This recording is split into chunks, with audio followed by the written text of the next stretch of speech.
Hey, listeners, surprise, surprise. It is at Percussion Podcast. We have a little reunion episode for you. It's been well over a year since our last podcast and since we initially ended the show. The show is still over, but we wanted to get together and chat. We've kept in touch and we've kept our chat thread going throughout the year, and we just wanted to get back together. So it's the old crew. It's Carly Vina, it's Ksenija, it's Caleb Pickering, Ben Charles, and I'm Casey Cangelosi. So we talk about AI and copyright. We talk about percussion concertos. So enjoy, and thanks for listening. Bye. Ksenija made this great Facebook post about percussion concertos, and in so many words, it was why are piano, violin, and cello concertos always programmed, and other instruments, including percussion, maybe don't get as much love and attention. And Caleb and I actually just performed the Russell Peck triple percussion concerto called "The Glory and the Grandeur." And so, since we were fired up about percussion concertos and talking about percussion concertos today, I wanted to present three percussion concertos that maybe people aren't as familiar with, but that are by some pretty large name composers. So I think everyone's familiar with like the Schwantner Concerto or the Higdon Concerto. Those are kind of the two really big ones that get a lot of airtime. But some of the other ones I wanted to point out, I've got three today. Has anyone here ever heard the Henry Cowell percussion concerto for percussion and orchestra? Yeah, so Henry Cowell, like the Henry Cowell that we know that wrote that great piece Ostinato Pianissimo, he wrote a concerto for a percussion ensemble. I believe it's timpani plus four percussionists, that was premiered in 1961 by the Kansas City Philharmonic Orchestra. And again, I will stress this is 1961. The soloists were Vera Dalen, Ben, I'll probably mess up the names, but Vera Dalen, Ben Udell, Karen K. Bichet, Judy Duffin, and Vincent Bellardo, which means that in 1961, this piece premiered with count them, three female percussion soloists. So that's, I think, pretty awesome. Yeah. And one of the parts is a xylophone part, and just listening to it, it's pretty akin to the xylophone part in Ostinato Pianissimo, which is to say that it's super difficult. I was able to find a recording of it on YouTube. I couldn't find a commercial recording on like a streaming service, but check that one out. The next one I wanted to point out, Toru Takemitsu, who I think everyone knows from his piece Rain Tree for two marimbas and vibraphone, wrote a percussion concerto in 1990 for the Boston Symphony Orchestra with Nexus as the soloist and Seiji Ozawa conducting. It was written for the Carnegie Hall Centennial Season, and there is a recording of Nexus with the Pacific Symphony. And then on YouTube, I managed to find a video of the Berlin Phil. There's a little clip. There's also a recording of Amadinda with the Hungarian National Philharmonic Orchestra. And Ksenija, you'll be happy to hear that there's also a recording of Steve Schick conducting this work. And so it's one of Takemitsu's later works. One of the sort of cool features of this piece is that there's these colored ribbons that go all the way from the stage up to the ceiling, and the ribbons are tied to bells and chimes. And at the end of the piece, the players play these bells and chimes that are suspended way at the top of the hall with these long, beautiful colored ribbons going down. And then also one, oh yeah, sorry, Casey, I don't think I ever said the name. It's From Me Flows What You Call Time. But yeah, and then one of the part that Bob Becker played was written for steel drums. And Bob Becker has a great article, you can find it on the Nexus website, about learning this part. And this is Bob Becker, the world's greatest xylophone player, amazing rudimental snare drummer, etc. And he's basically said, I had never played steel drum ever. And so he had to buy the instrument and find a flight case that would work with that instrument. I think he said he repurposed one from something else. I can't remember. But he said he played this piece for several years with just how he could figure out to suspend and play the steel drums. And he ran into Andy Narell and showed Andy Narell, the famous steel drum player, his setup. And Andy looked at his steel drums and he said, they're backwards. The left one's supposed to be on the right and the right one's supposed to be on the left. But Bob Becker just said, with no cultural reference to this instrument or anything, that What do you do? I didn't know. I just set it up in a way that made sense, and that's how I learned to play it. And then the last one I wanted to talk about today is the Livy Larson Marimba Concerto. It's called Marimba Concerto After Hampton, written in sort of a response to continuing the legacy of Lionel Hampton, the famous jazz vibraphone player. There's a recording available of John Kinsey with the Colorado Symphony under Marin Alsop. that I was able to find on YouTube of this. It was premiered in 1992 by my dear teacher, William Mersch, with the Long Beach Symphony and Joanne Falletta as the conductor. It was commissioned by a consortium of several American orchestras. You can find that full list on Libby Larson's website. And this piece fulfilled William Mersch's dream of being a marimba soloist with a professional symphony orchestra. And one cool feature of this one is the third movement includes a feature for the percussion section as well as the marimba soloist. So it's cool to hear the orchestra percussion get featured as well. And when Mersch talked about this work, I believe he said it was the San Antonio Symphony. He performed at several places, but he said when he finally landed in San Antonio, that was his favorite orchestra to perform this work with. So three percussion concertos you might not know. So anyway, Ksenia, why don't you tell us about your research? Actually, it looks like Carly has something real quick. Well, if we're really going in order, Caleb had something, but I'm going to steamroll in honor of tradition. No, it's just Bennett. You're talking about Bob Becker, like having to figure out steel pan and how do you set it up and all this, and doesn't it just make you feel better about life knowing that like people like Bob Becker have to figure that stuff out too? Yes, absolutely. Yeah, it's very humanizing. And actually, my percussion ensemble right now is playing Bob Becker's piece called Palto, which is a drum set feature, and it has a steel pan part. And I gave it to the student. He's like, "I've never played steel pan before. I don't know." And I was like, "Read this article. Here you go." Well, that was me last month figuring out how to play tapan for the Bates concerto. That someday somebody's going to watch me play tapan and be like, you're doing it backwards and upside down. And What is tapan? the Bulgarian drum. Well, perhaps Ksenia could tell us more. Yeah, well, one would think she could, but she couldn't. But I think the point is, because I played that same concerto, is like you don't learn how to play the instrument, you learn how to play the concerto. And of course you can, sort of strike any surface, but can I find my way around a steel pan or a tapan as a virtuoso improv? No, I cannot. But I can figure my way through something that's If you were written in a a concerto. famous Bulgarian percussionist, you might be. Sadly, not my story. So yeah, but the tapan is a giant drum that you hang sort of across your body, and then you strike it with some. It's usually like rose stems, but now they make them all fancy, and you can have a Bulgarian flag Like as yeah. long, thin, like whippy stick, right? Mhm. Yeah, Yeah. and then a more of hammer like also for the bass.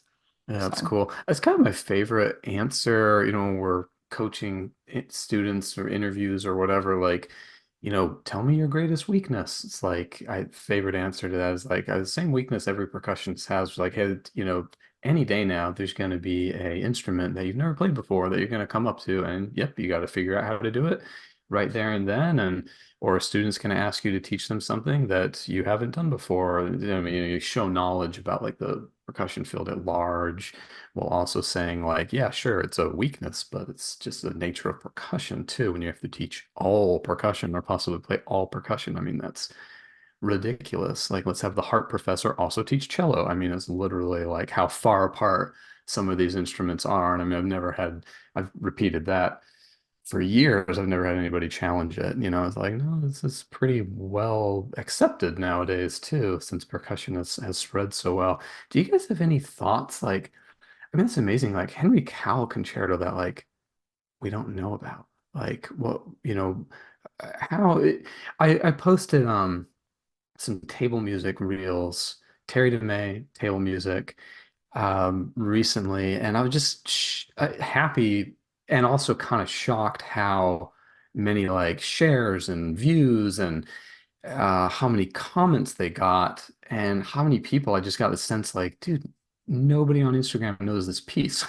Like, but I think to all of us that like grew up studying it, we teach, it just seems like commonplace, but it just kind of reminds me like, when we talk about our repertoire, I think we do have to bother to say like table music by Terry DeMay. It's a piece for three tables, a lot of graphic notation, a lot of visual aspect. Like we have to do that. But also, it's amazing that like Ben can present these three percussion concertos that are like, yeah, kind of like lost or few and far between they get played. And I don't know. It's kind of interesting. Like, how the heck do these what should be really big, well played pieces get lost. It reminds me of we had studio today, and we did just some listening as opposed to like playing or anything like that. And yeah, it was the same thing as like they knew the name Velocities by Joseph Schwantner. They knew that was a piece, but that was probably the first time most of them had actually sat down with the score and followed along and listened. But we listened to that and a couple other things. And no, it's funny. Yeah, you mentioned that like the things that are commonplace, like I have a newish piece, Carve Into Me What You Call Love, but the form and the title is taken from that Toru Takamitsu, From Me Flows What You Call Time. And it's like there's a lot of, I don't know. Yeah, I guess maybe for us it's just, oh yes, the piece. I've always known about it, but I can't like recall a time not knowing about that stuff, even though I know that was probably 10 to 20, 10 to 15 years ago for me. Well, and Caleb, we had studio today too, and they did a run of your piece, Berserker, and you've got a really famous quote in there from Marimba Spiritual, and it was yeah, amazing. I mean, I think my studio, I mean, they're pretty well trained, well versed, pretty well experienced, and like still, I mean, a lot of them weren't sure what it was. And once they said like marimba spiritual, like, oh yeah, right, that's a piece I should know. But very few were like absolutely sure, like, oh yeah, that is like the middle section of marimba spiritual in there. So I don't know, I it's love just the note on the score of Berserker at that one point. It says spiritually. spiritually. Yeah, I I'm saw that, I making, was like, ah, Caleb. I'm getting my money's worth. Yeah, yep. Yeah. What do you got there, Ksenia?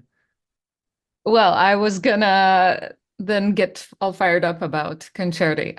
I think the reason why we don't know them is because we don't, or people don't program them. And uh, part of the reason why I started doing that research is because I thought of, I mean, I flew last year to Cleveland to see the premiere of the new percussion concerto by Johannes Maria Staud, that Christoph Zietzen played with the Cleveland Orchestra, whereas the Reality Trembles is called.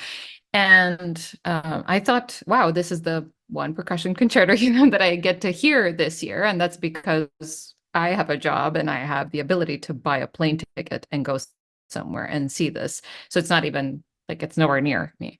And so then I started looking at the biggest orchestras that have the biggest budgets and how often they program concerts. And it was really sad because I don't know, I looked into 9 of them. And it turned out that 3 of them have not programmed a single percussion concerto in the past 10 years.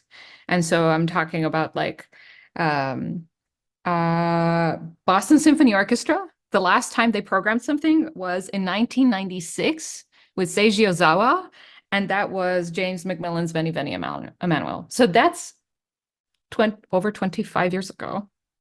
That's nuts.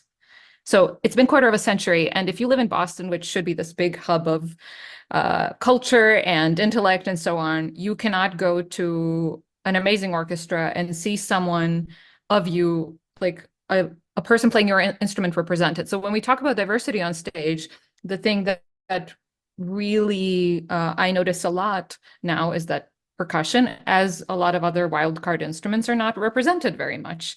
And that means that we don't have access to the highest tier of pay, to the highest tier of visibility, which then translates into why do we as percussionists, have issues getting booked for smaller venues, we have issues arguing for our worth and our value in getting paid, for anything else that we do because we're seen as second-class citizens. And so, I looked at this and it's like 3 orchestras have not programmed anything. 2 orchestras have had 3 concerti in the past 10 years, which is great, like once every 3 years. However, one of those only employed their percussionists to play it. So they weren't people who are soloists. They're orchestral players who play concerti, which, I mean, I don't think would happen with a piano concerto. I don't think an orchestra as big as this one would ever pull up their pianist and then just put them in front of the orchestra. So it was kind of sad to think in these 9 cities in the world that are meccas for art. You could maybe see one concerto. You have seen one concerto in the past 10 years, maybe none. Or if you're lucky in these 2 places, you could have seen 3. And then there are other issues. Like at least in the stuff that I found, there was no woman that I could see, no woman soloist, no person of color soloist. There was only one percussionist that actually played on both continents. It's very segregated that way. People don't program composers from other continents. It's all so siloed. It's kind of nuts. And so I just thought that was all completely crazy. And then when I started that conversation on social media, I got a lot of responses saying, well, our repertoire sucks. That was one. Nobody wants to program it that way. And I disagree. I think we have plenty of I mean, repertoire. if Toru Takemitsu wrote a percussion concerto, I don't think our repertoire sucks. Like that's, I yeah, mean, Darius yeah. Milhaud. There's so many great ones. Yeah, There people still write for it today, and we have everything from, say, easy listening music to highly intellectual music and in between. I don't think we lack soloists. I don't think we lack virtuosity. I don't think we lack people who want to do this. I think there are other things at play there. I mean, there's maybe a little bit of everything that's a problem, but I just, to me, it was so similar to the whole Hollywood movement that happened. I don't even know if it was a decade ago, when women started coming up and being like, I'm not getting paid the same as my male counterpart in this movie. And it's like not equal pay. And when we're talking about representation, that's important. And I think for us as percussionists, we work our butts off and we're not as hired and we're not as represented. And then again, if you go even deeper into being, say, a minority, a person from an underrepresented group or underprivileged background, I mean, what are your odds of pursuing a career in this? It's insane. So anyway, that was it. Okay, someone else speak instead of me. Cool. Do y'all think, as I see all the time, people playing percussion concertos with groups, but it's always, and I hate this phrase, second tier, but like a regional orchestra or regional symphony. Somebody that's not their full-time, the players in it, that's not the full-time gig, that's, a chunk of the pie. But I feel like I see percussion concertos more frequently with them. Is that just they're able to take a risk at the expense of the not having wealthy donors chipping in that might pull their funding or anything? Or also it's probably cheaper than having a big name piano soloist come in. Sure, yeah, I got that. It's possible, but it was when I posted that, I got a lot of private messages, and so many from people who are in school or who have recently graduated, who said that they switched career paths because they realized that they can't do this, or people saying, I've always wanted to be a soloist, but then, I don't know, 5 years into my education, I realized that I've never seen a percussion concerto outside of a school setting. Like I've never seen a professional ensemble do it. And yet I had this dream that I could maybe do it someday. And so then they switched, and now orchestras, and I mean, I don't know, these are some people's accounts, they shared, but they said orchestras are filled with my friends who are miserable for not being able to pursue a solo career or a chamber music career, and therefore they got stuck in an orchestra. And that's just crazy to think about. Yeah. And to be clear, I'm in no way doubting any of that. I'm just was making an observation. But How much do you guys think it might have to do with just the logistics of, instrument rental and who's setting it up? And I mean, some pieces, like it's way easier to do at a school where you have everything. I don't think the Boston Symphony Orchestra has a logistical problem. You don't have a budget issue. Yeah. Right? Yeah. Yeah, whatever you charge to So- move a Steinway, I'll do it for cheaper. I mean, Maybe Well, like the mid-level.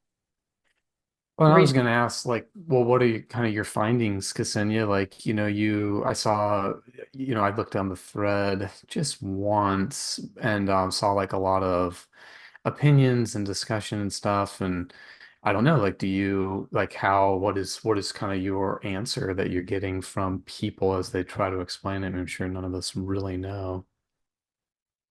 What's the feeling out there?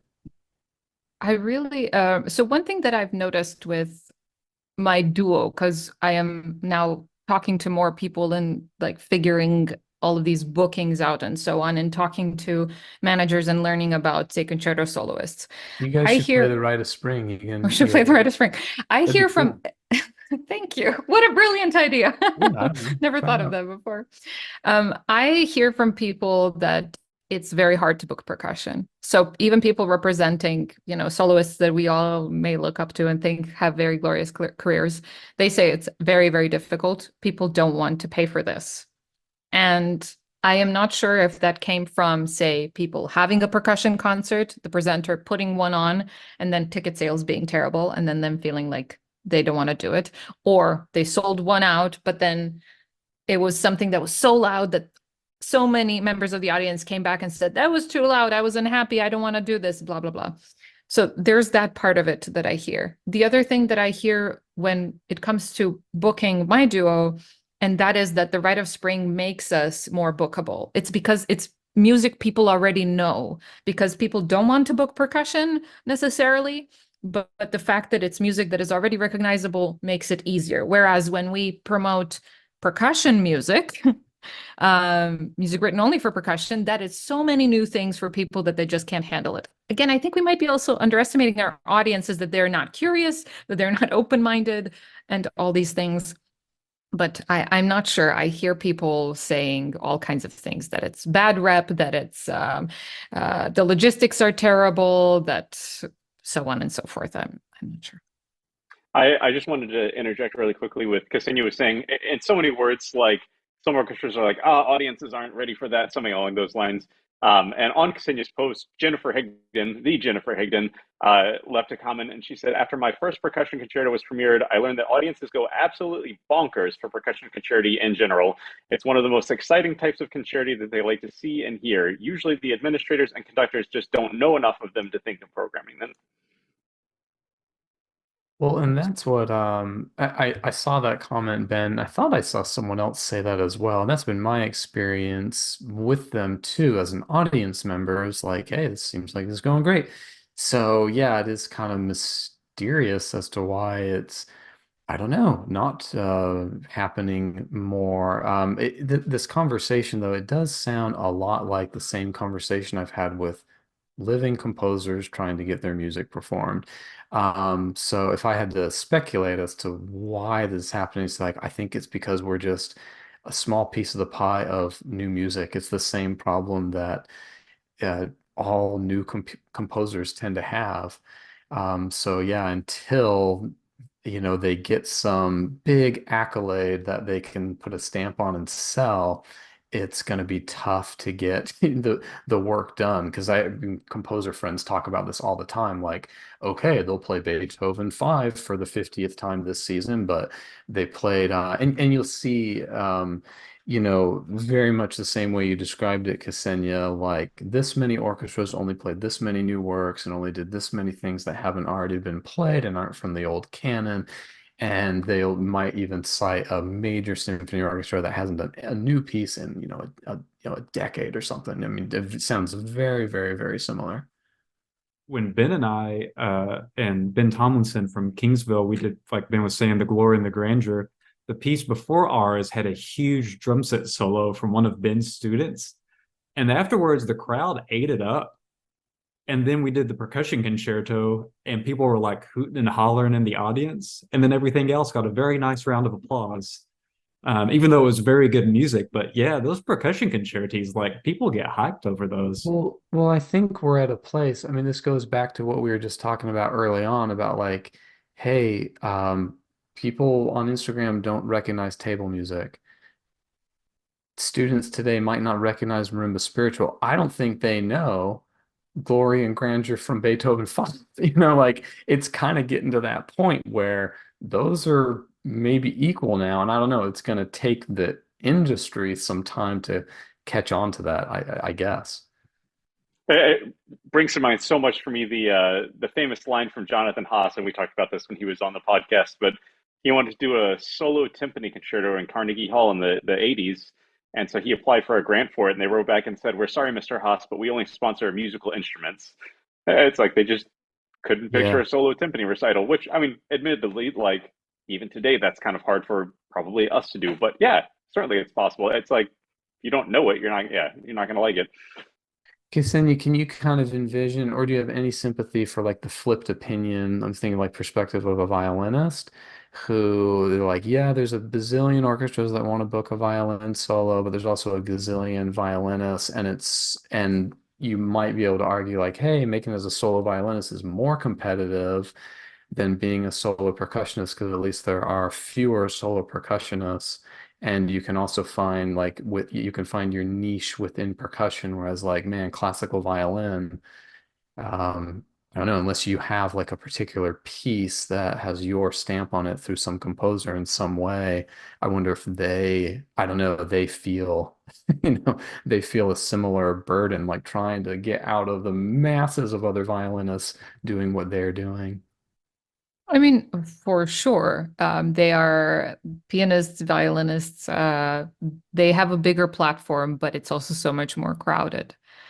But again, I'm looking at this more of like, I cannot assume what Yu Wang makes, but I can assume that no percussionist makes that, or maybe even half of that.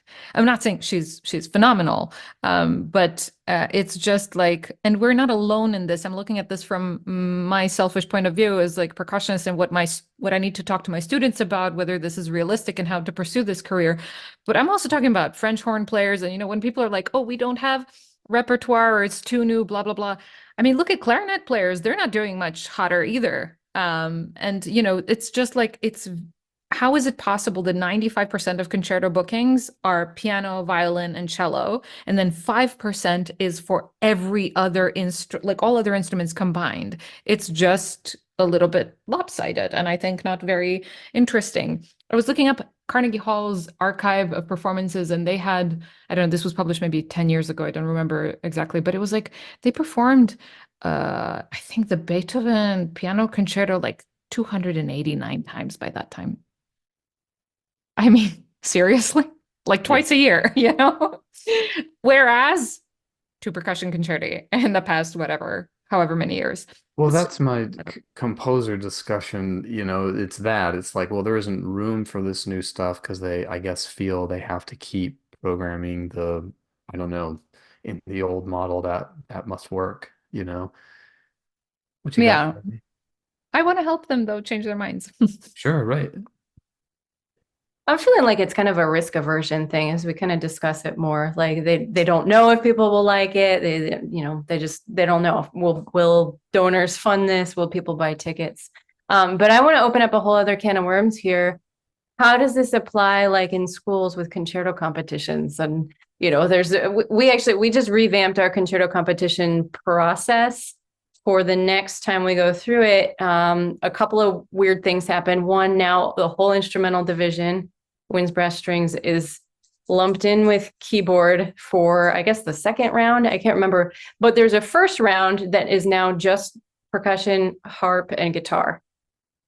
So they announced the first regrouping, and it was like, oh, now we're with pianists. Like, how do we ever win? And then it was like, oh, but the first round is percussion, harp, guitar. Hey, we stand a chance there. And just representation in those competitions. And I feel like every time a percussionist wins, it's like a win for the whole team. Like it's like, yes, even if it's two percussionists like going against each other, but I see posts and it's like, hey, good, like they're doing good stuff over there. I just wanted to raise one more quick point to kind of tag along to Carly's point.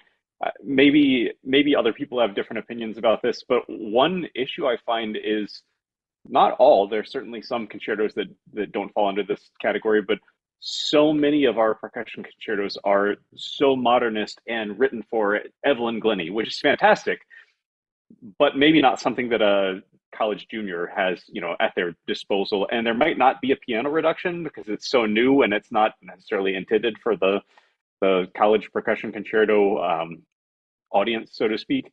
And then, again, like I said, that's certainly not all of them. There are some fantastic concertos that are accessible to a relatively young but experienced student, that have a piano reduction, that have a band version, etc. So I'm not saying that's all concertos, but I feel like there are many other instruments have more concertos that are accessible for that sort of competition. I don't know if anyone disagrees, but Ksenia's nodding her head a little bit, so I think that maybe I'm somewhat right. I mean, yes, Caleb, I think you had there's something. much of that. Sorry, but I think that there are plenty of composers that have written pieces that are good for in between. It's just that we don't hear them or know them well enough to program them. I mean, even the Rosaro is like pretty manageable for advanced high schoolers, undergrad. The Mio concertos. Absolutely. Preston. Creston. Yeah. I had a student win with Prism Rhapsody here a couple years ago. Nice. Is it comfortable on y'all steamroller? Is it lonely up there? Um, no, I was thinking the same thing. I'm actually judging a concerto competition next week. I won't say where, but it is grouped. It's strings and piano, voice, and then woodwind, brass, percussion. So it's like, wow, that's kind of, yeah. I mean, that's a huge. I mean, voice on its own, sure. Maybe piano and strings, a little weird, but that's two categories into one. But all the brass, all the woodwind, all the percussion just crammed into one group. It'll be a long evening, but it's weird that that group is competing against themselves to be in the final round. We do it by areas here. So it's like brass and percussion have a preliminary round that they can get to the finals. Voice area, same, piano, same, strings, same. And so far it feels pretty good. I mean, Caleb won. I had another marimba solo win. Um, and a bunch of people have gotten to finals. Like a student Tyler played Arvner Dorman, got to finals. Student Josh got to finals just this last time around. So like I don't know, it feels pretty um well balanced. I was gonna ask Ksenia, have you compared this to like I can't imagine there's many, but like, the On Martineau soloists. Like, first of all, there's probably four of them in the world, um, playing an On Martineau solo or a theremin concerto or something like there's probably fewer theremin virtuosos. No, Ben, we talked about this instrument. You can't tease me. On Martineau, we like focused on this instrument for like a whole episode. Um, but like that's even a more rare and odd instrument, probably both in amount of players and repertoire. But you got to imagine, like, looking at them, like, oh, well, if you're a theremin soloist, cool. There probably are very few orchestras that are able to book you, but I bet you get every single one of them. You know what I mean? So I don't Um, know. Did you I get to compare? I did not just I did that in my head. I did not do this scientifically, but again, if we're talking about theremin, I mean theremin is not represented, say, in every music school in the US. And therefore, it's kind of like a different funnel. We fall out of the funnel even though we exist everywhere else educationally, and theremin is not exactly represented, which it should be. Why not? It's a magical instrument. I think one of the things that I thought, unless I'm steamrolling someone right now, is I've been watching this other video series. What is it called? Living the Classical Life, I think. And in it, there was an interview with Yuja Wang's teacher. And interestingly enough, so I mean, what's the point of say, a concerto competition or any big competition? Yes, young people get to train and put themselves out there and do something special. But if you think about big competitions, Queen Elizabeth and I don't know, Clyburn and blah blah blah, the point is that you are heard by someone who can maybe activate your career from then on, right? For percussion, it doesn't seem like many people pay attention to our largest competitions in order to launch us elsewhere, right? And so listening to the episode where her teacher spoke, I remember him saying that he told her she doesn't need to compete because that's a waste of time. She doesn't need to waste energy on that. Because he has been this big man who, with a big career as a concerto soloist, he had all the contacts. So he said, you'll learn all this repertoire. And then when you're ready, I'll invite all the conductors and all the important people to come hear you out in a room. And we will launch your career that way.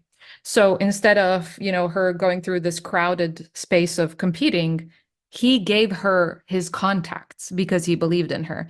And if we look at our first generation of concerto soloists, if we look at, Evelyn Glennie or Colin Curry, so some of those folks, they don't teach anywhere necessarily.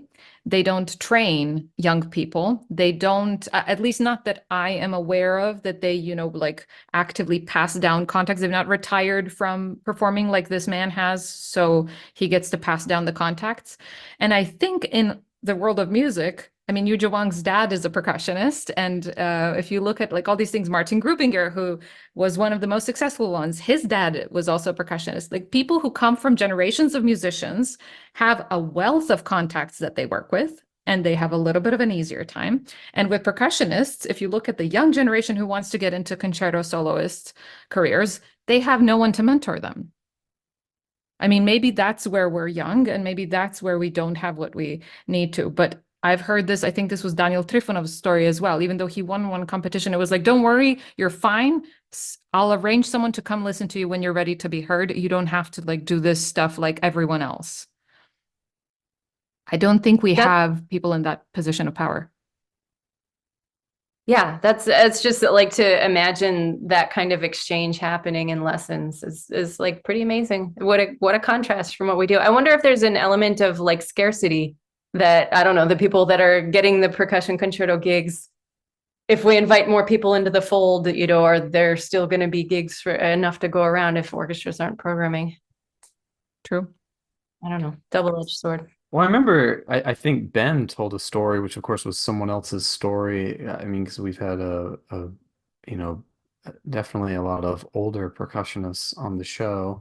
So maybe it was one of their teacher stories or something, but it is my favorite story. It was of how it used to be. It was It was you're thinking of I think Alan Abel, how he won his job with the Philadelphia Orchestra. Well, let me, you might be right. Let me tell this real Yeah. quick. It goes like this. It goes, teacher who plays in the symphony has their student sub for them. The conductor says, "Hey, your student was really great." And then the teacher says, "Oh, you thought that student was great? Well, you should hire this other one. They're even better." And they hire the other one that they never heard.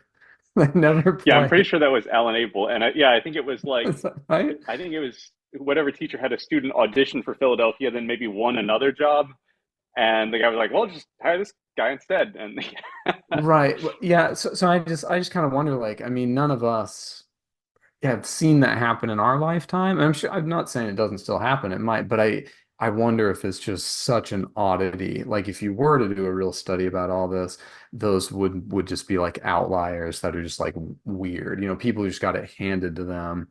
Like I wonder how much that does actually still happen, with, even like the major performers, you know.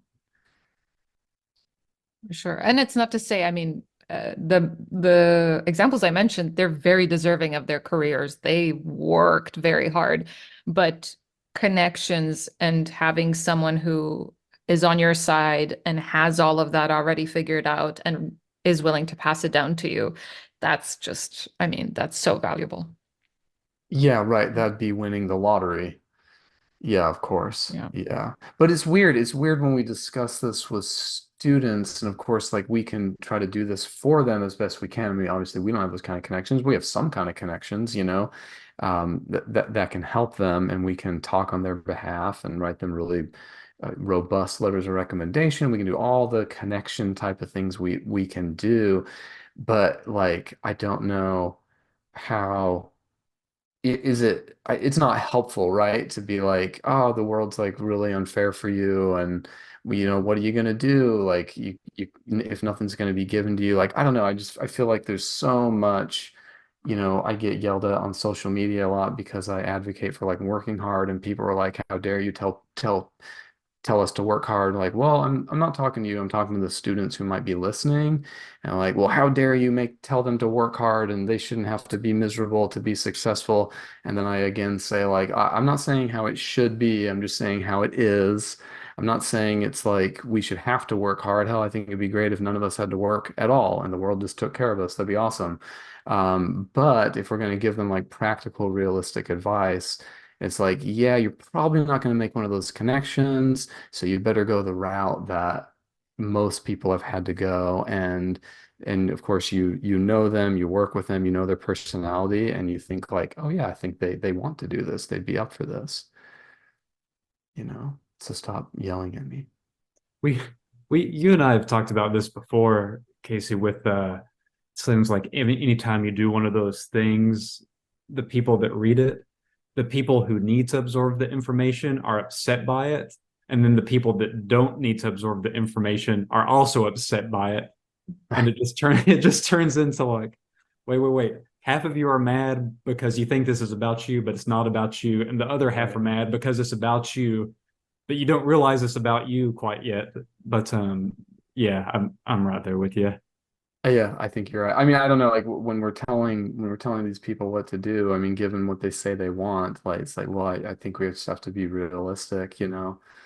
Um, anyway, and I mean, not that it's not important to know what you just described. I mean, of course, it is. Like, hey, you know, the person you're up against may have a free, may have won the lottery, and that's the real world and part of the real world you have to live in. And it's, of course, it's only helpful to know that, and there's nothing to know that isn't going to be helpful on that journey, I would think.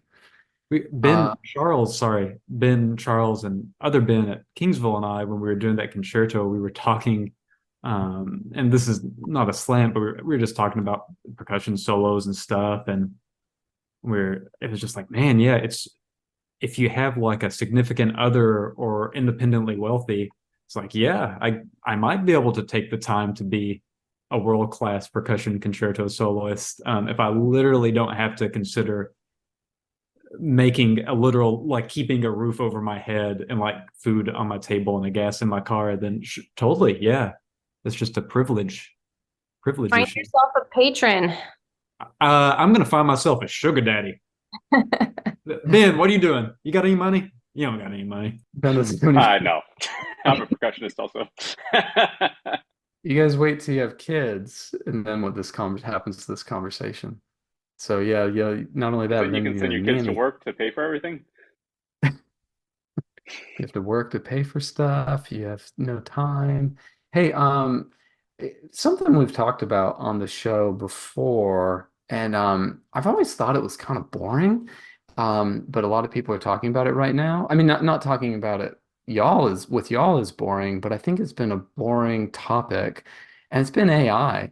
I've just never really been excited to talk about it. And not that I'm super excited to talk about it now, but like it's a little more interesting to me all of a sudden. And we talked about it a couple of ways on the show in the past. And I just jotted the episode numbers down. I think the first time it ever came up, and this was kind of before AI hit like what it is today, Chat GPT.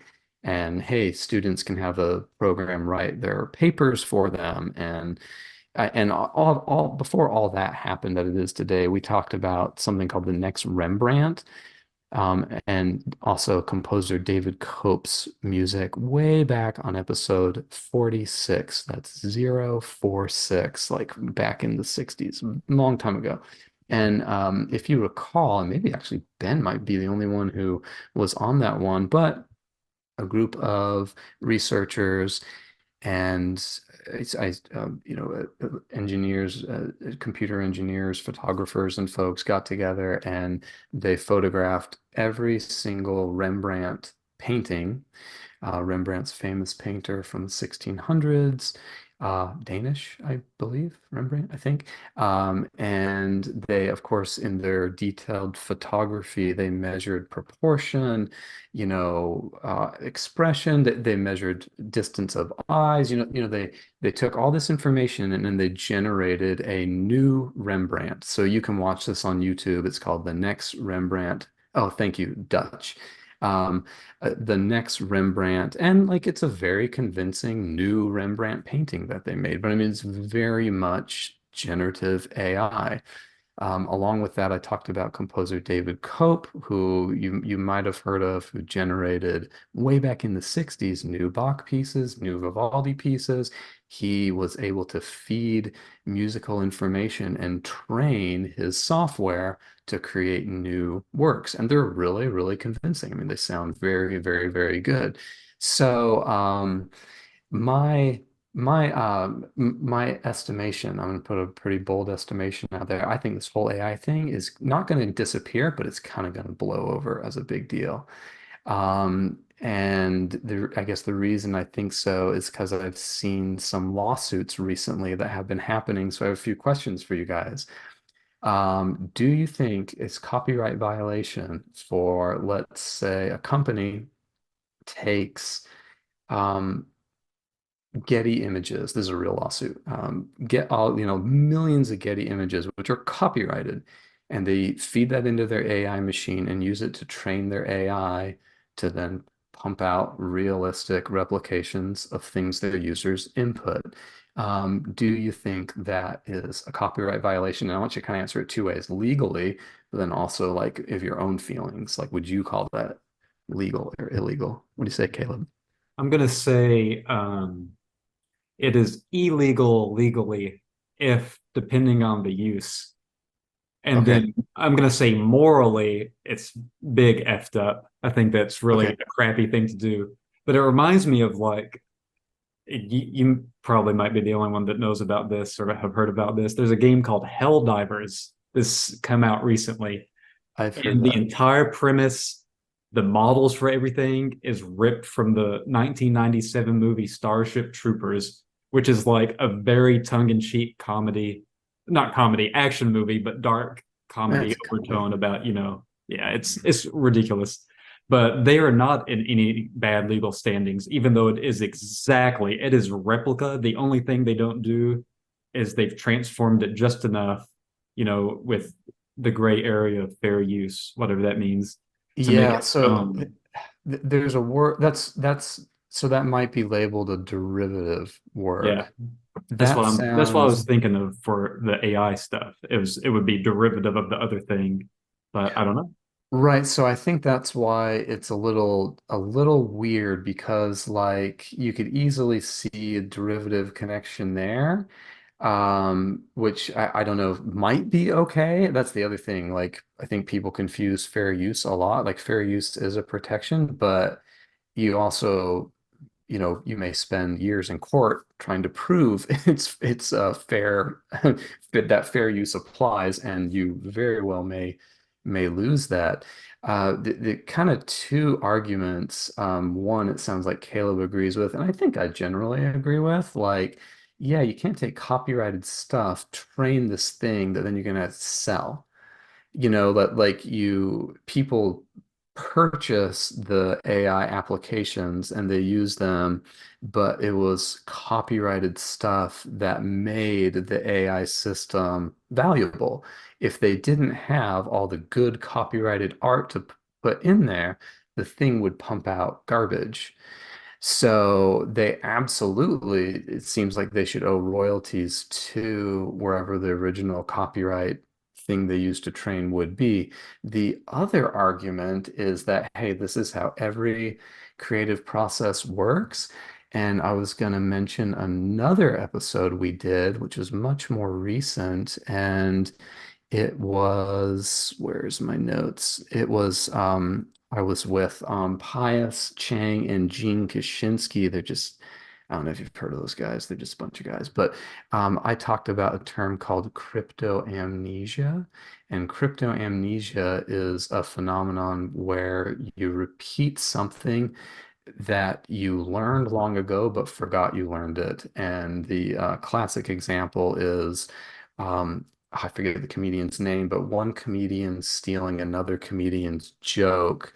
Louis C.K. is the one who's stolen from, and gosh, I forget the other guy. But anyway, the point is like you could hear something, totally forget it, and think it was your own. So don't we kind of do the same thing that AI does, and then I could say like, "Hey, I wrote this new work by Casey Cangelosi," and you wouldn't recognize it as sounding like anything but my own. However, I was inspired by everything I've absorbed my whole life. I trained my machine to create new stuff that is really only iterations of other stuff I've heard. And that's what that crypto amnesia topic is. It's like, yeah, nothing is truly actually original. I mean, everything we do. So why do we get copyright protection, but the AI algorithms and systems don't? I mean, it can end there. That's fine. It's yeah, that's one of those things like I can smell my internal mind computer like making smoke when I think about that one. Yeah. Well, and I That was guess I'll going to be tell my you. point as well. Well, I guess I'll tell you why I kind of think it's going to blow over. I mean, first of all, the two examples we already gave, the next Rembrandt, like no one cared. D David Cope, nobody cared. I mean, these things happen and, it makes a big splash and tons of people go like, oh my God, it's the end of music creation as we know it. MP3 happened. Everybody cared. Everybody freaked out, but the industry caught up to a way to deal with it and then a way to deal with streaming. I mean, I don't think it's good. I don't know if we're in a better place, but at least like the industry is now part of it. So it seems fairly practical that like, okay, if you're going to train an AI machine that you're going to sell, then you would have to disclose what you're putting in and you would have to get the consent of the copyrighted material that you're putting in, and you maybe have to pay them some kind of royalty. And I would think that because it takes, hundreds of thousands to several million pieces of input to generate good AI art. I mean, if someone emailed Caleb Pickering and said, "Hey, I'm creating a music generative AI machine that I need to train. Can I pay you royalties for all your works?" And then there would be some system of determining like, well, okay, how much was the Caleb Pickering algorithm accessed in this one person's entry? But I'm guessing since it would also have to be with so many others to combine and make it right, like whatever royalties they could pay, I'm guessing Caleb would say, yeah, no thanks. That sounds like fractions of cents for just getting other people to rip me off." It reminds me of like a pyramid scheme, like the upline. It's like, okay, you're gonna pay me because you're borrowing my music. Oh well, shoot. Well, I was listening to a lot of Casey's music.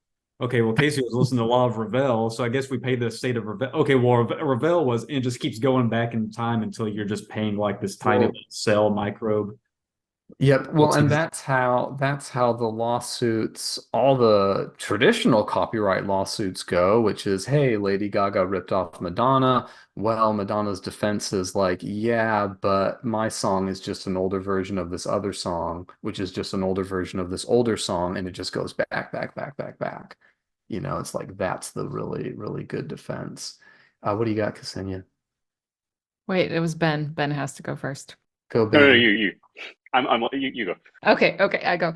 Well, I was gonna say I tried using, or I did use ChatGPT's Dolly yesterday, and I was trying to generate some image, and I asked it to do something in the style of a long dead painter, and it told me it cannot. I can use descriptive terms, I can say I want something postmodern or abstract or impressionistic or whatever, but due to, copyright, it cannot do that. And I thought that was great because I need to describe the art in a different way if I want it to be generated. But I think that in terms of this kind of stuff, yes, we should pay artists, especially now that we can, because we know what we want to feed the beast with.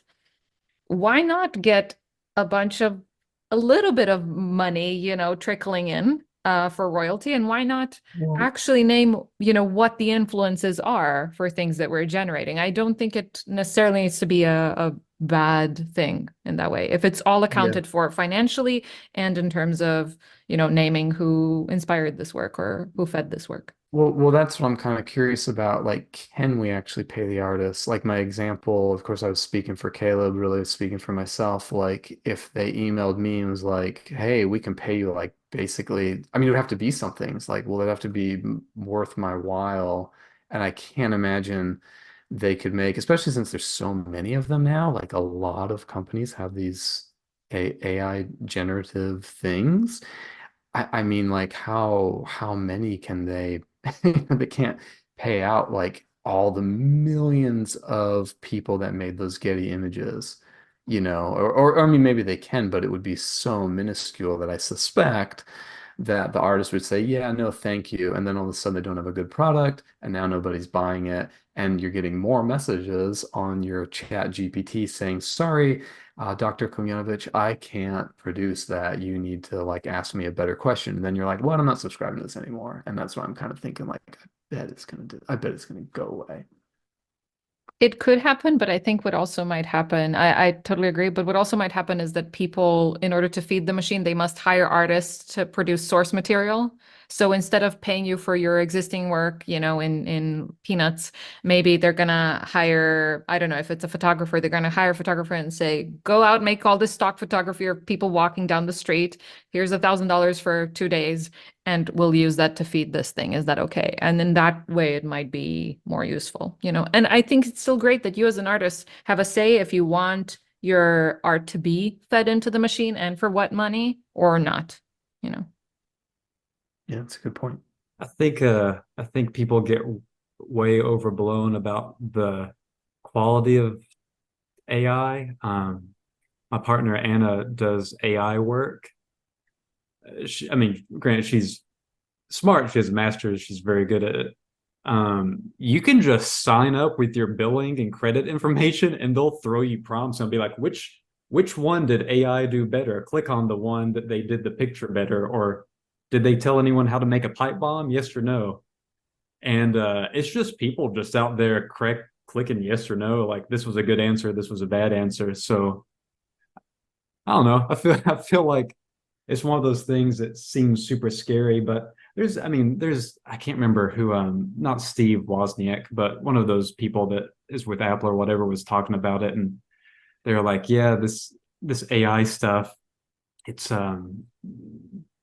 I can't read the chat. Yeah, they're just talking about, yeah, the AI stuff. Yeah, it is helpful, but it's so far behind where people think it is. And I mean, I kind of get it. Like, when I've done, I mean, I put music stuff into Chat GPT all the time and ask, and it just gives out just incorrect information. What's a blues, or can you build me a blues scale based on C? And it's like, well, okay, well, there's no D flat or A flat in there. I'm not sure why you gave me those pitches, but I think it's pretty far off, like lofty, if I Maybe pretty use far that off. word. I Yeah. actually I saw Steve Wozniak give a talk in Dallas sometime around 2016, and he talked exactly about what Caleb just talked about. And he said, you show AI pictures of dogs, and it can correctly identify a dog 99% of the time, but a 5-year-old child can identify it every time. And then he did this joke of like scientists have actually figured out how to create a human being. Like scientists can now create a human being. It takes 2 people and about 9 months. So, but I just had a couple of thoughts to share. And like one thing that just immediately pinged in my head was that Casey kind of, and I know what you meant by this, but Casey kind of said like, I feel like this thing is kind of like blowing over in a sense. Um, and I know what Casey meant by that, but I don't, and I hope it doesn't. And here's what I mean by that. I saw this clip of Jay Leno talking about cars, and if you know Jay Leno, he's super into cars, has this huge garage with all of these classic cars in it, and he talks about the car saved the horse, because horses used to be these literal workhorses that did just brutal labor day in and day out. And then all of a sudden, the car allowed us to appreciate the beauty of the horse. And like, there's so much stuff that like we just need some sort of, I hate to say filler content, but something. And it's like right now we have to have a human being writing all this copy that it's boring. It's menial work. It's not any any more enlightening or fulfilling for a human being to do that than, quote unquote, flipping burgers. And so I think the AI like allows our creativity to blossom because we don't have to think about those things so much. And one other topic we discussed, I don't know what episode it was on the podcast, but was anyone around when we talked about the Thomas Kincaid paintings? Yeah, Casey, do you remember that one? And I think that like was someone one wrote of some Thomas mine. Kincaid Yeah, rant that that was one of mine. yeah, we read it, and like it talks about like, if anyone's not familiar, Thomas Kincaid is this famous like sort of artist that his whole thing was the painter of the light or something like that, and he made all these like very sort of like almost Disney-esque looking paintings, and people liked them, but in terms of like what is art, like every art critic would tell you it's garbage. And sort of one of the responses to this was like, well, we need art to go on postcards. Like, we need just sort of mediocre, regular, plain looking art that goes on postcards. Like, that makes the rest of the art actually valuable. Yeah, and it's like it does feel weird to put some great famous piece of art on a postcard that's going to get all crumpled up and bent up in the mail. So I don't know. Like I'm probably the least interested person in AI. I've never used ChatGPT or any of this, but I do find that for humanity as a whole, that's a great thing that AI can handle all the boring stuff, and we can hopefully all do more creative work and become a more enlightened species, if you will, because of that. Just real quick to Jay Leno's horse point, the car saving the horse. What about like it's going to look really different if the horse ever goes extinct? Then it's like, oh, what did the car do? We would have kept horses around, if we don't keep up, if we lose interest in the horse, well, that would have kept it. I mean, I don't think we will anyway. Well, that's kind of dark, Casey. Yeah, quit horsing I around. think we'll keep interest in the horse, but But what if, Ben, I will challenge you for the least interested in AI. I've been quiet this whole conversation. I don't use it. I don't really fully understand it, but I used ChatGPT in practicality for something one time, and it helped me write a really difficult professional email where I needed to be careful with my words. And I won't get into details. I just kind of, described what I needed to do, what the circumstances were, what I needed to say. And of course I edited what it popped out, but it was like pretty good. And it saved me a lot of time. So yeah, if the horse is us sitting at our computers chained to our inboxes, Well, I think like there's a great example. Like that's probably not an email that you wanted to write or that you right. were particularly interested in writing, and you probably would rather be playing marimba. And like, yeah, like you said, you have to read it, save, edit it, etc. But yeah, it saved you a good amount of time probably. And that's like, again, I've never used it, but that's what I've heard is like the quote unquote best use of it is that. I don't think we want to get into this moral dilemma, but obviously, students writing essay answers on exams, that's a whole well, thing. Carly, you just went up a step because I've never used it. I talked about it a lot today, but I've never used it. Wow. I So use it. Ben, maybe we're tied for least interested in AI. Ksenija and I are going to start our own podcast, the AI at AI. Finally. Okay, you guys go, and Ben and For I can anyone, finally go So do ours, and if y'all haven't, Ben, Carly, and I. I use ChatGPT a good amount. I actually used it to write a resignation a letter from my last job. And same thing, I wrote it in, gave it the specifics, and then I drafted my own, but it gave me a prompt to base it off of, and that's pretty helpful. The one thing I think it's the best for me, and probably for y'all, is you can describe an Excel formula that you need, and it will just give you the Excel formula. If you want a sheet that adds up this column, if it's this date and this ranking and this other and this delineation, give me the sum total here. And it's really handy because I'm very slow with creating Excel formulas. So I think what would you use that for? Like, what's an example of how you would use like a that? scoring It makes sheet, sense what you're saying, but like, I rubric. just can't think of a scenario where I would need that. scoring sheet, if I want, like right now I have one as an Excel file of perspectives for upcoming years, and I have it. I mean, I can just put in like, okay, I want, if it says they may enter fall of 25 and they're at this high school and this thing, then I can just have it just it will pull the information when I need it. I can just click and drop it in and reference it as I need it. It's not bad, you know. I It probably think would have taken me 20, 30 minutes to do, but you know, it saved a little time. I think this conversation's really different outside of art. Like I think computer coding, it's like way different. Another one of the I mentioned at least one lawsuit, but one other one that I think no copyright infringement was for data indexing. So someone sued Google, or maybe sorry, I might be mixing this up, but Google has books. You know, they scan books for indexing information. They don't generate anything. They don't sell the books. No copyright problem there. That seems to be fair use. That falls within fair use. Okay, so they take all this copyrighted material, they feed it into their system so they can guide us to it better and we can buy it. However, Google makes a ton of money being an amazing search engine. So again, it's kind of a similar ethical territory of like, hey, you're taking all this copyrighted material and you're making a tool for all of us to use. And yeah, sure, it doesn't produce anything, but dang, the tool works really, really, really well. And I guess maybe how it's different is there's a mutual benefit. It's like, well, hey, you guided us to this, you know, Google ebook or whatever that someone could now buy. Hey, real quick, do y'all know about yet another mail merger? It's that weird extension in Gmail. Total a time saver. You can email, like you set up a spreadsheet. Somebody told me how to do it at lunch and then I went and did it. You can set up a spreadsheet with like email address, first name, last name, and then you run the thing through Gmail and it sends everybody like those individual emails like, Dear Casey, I'm so excited that you filled out an inquiry form on Shenandoah Conservatory's website. If you'd Mm. like to at the school. And it's just like, I used to sit there and every applicant, like I'm actually copy paste, type the name, make sure you put the right program. Yet another mail merger is good.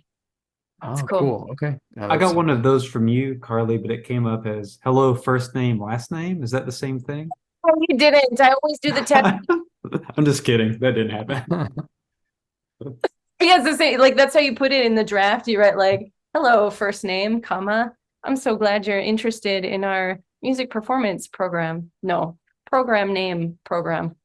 I'm worried that the more automated shortcuts and things like that we find, the more we're going to be expected to do. It's like at least right now, when I don't reply to everybody, it's like, oh, that's okay. Replying to everybody's ridiculous. You know what I mean? Like, I don't know. I feel like the expectation already is just overboard. And the more, I don't know, I feel like my protest is like, no, I'm not going to find a solution to this. I'm just going to, you can wait 3 weeks for your reply, or you just might not get one. That's fine too.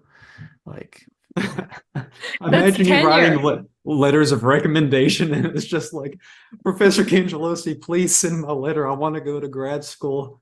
And you're just like, I'll get to it in 3 weeks there. We'll get to, yeah, I mean, prioritize. Well, that's the thing. I'm Because just kidding. Carly's mentioning incoming students. I mean, yeah, like it's frustrating to me to spend a lot of time on students who aren't your students yet, like yeah, I don't know, like, dude, I know everyone wants a free lesson and we're supposed to like meet and talk with everyone, but like, I don't know, come here if you want to, but like if you don't, that's fine. I don't know. It's too much, I think. Anyway, I Please wanted talk to to end us it about on recruiting. I think this is the most effective way of recruiting is ignoring. It's just like in dating. Just ignore the person whose attention you want. That's Casey's method. Y'all yeah, are that's worked speech since therapy. elementary school. That's never failed. It's Ben's taking notes. Hey, well, thanks for the reunion episode, everyone. And oh, Ben, go ahead. I just had one thing I wanted to say kind of in closing here on Ksenia's concerto topic.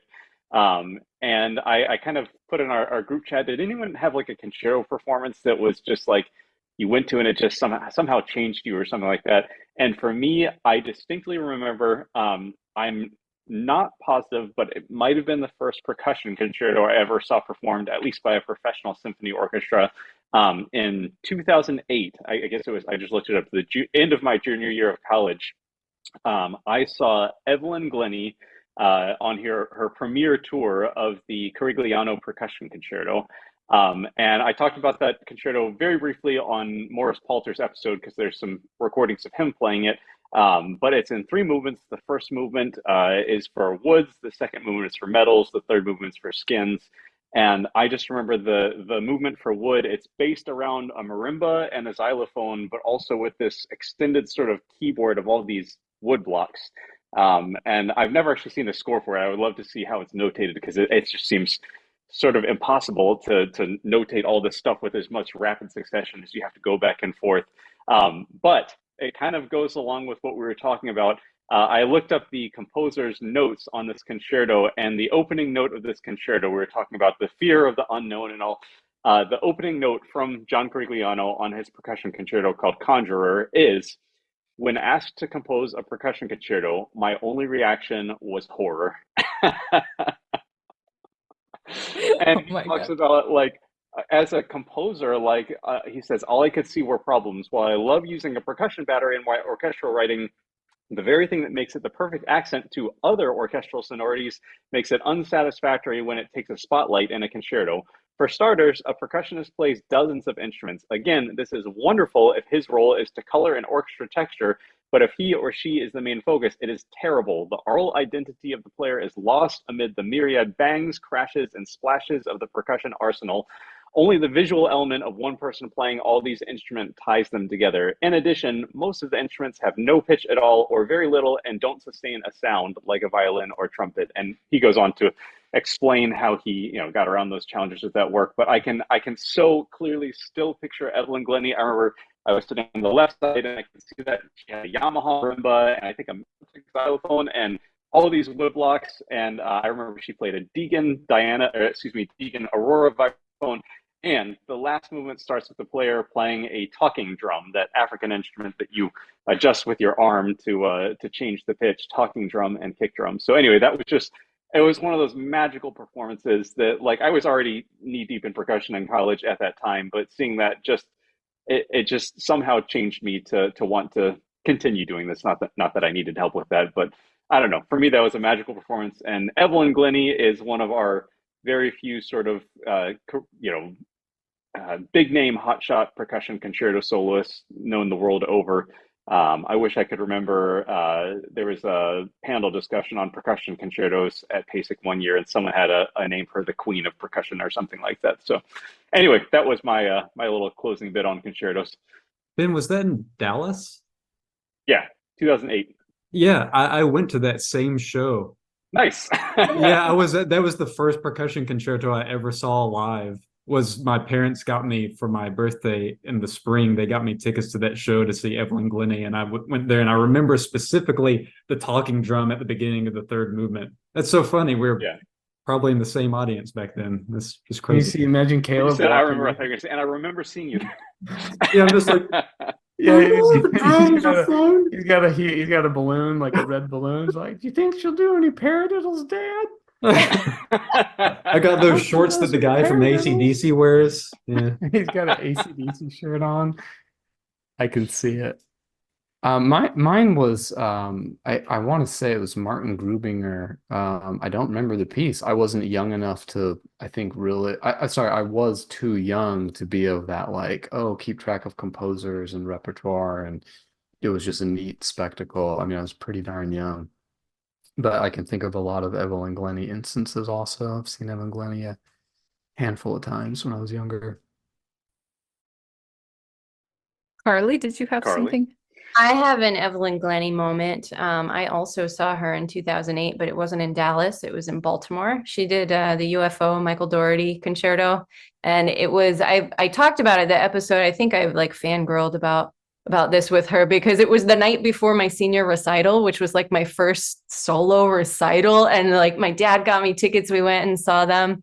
And she was just like what I remember is her stage presence and like the theatricality and kind of movement of that piece I'm sure it was my first percussion concerto, and I've never forgotten that. It was so cool.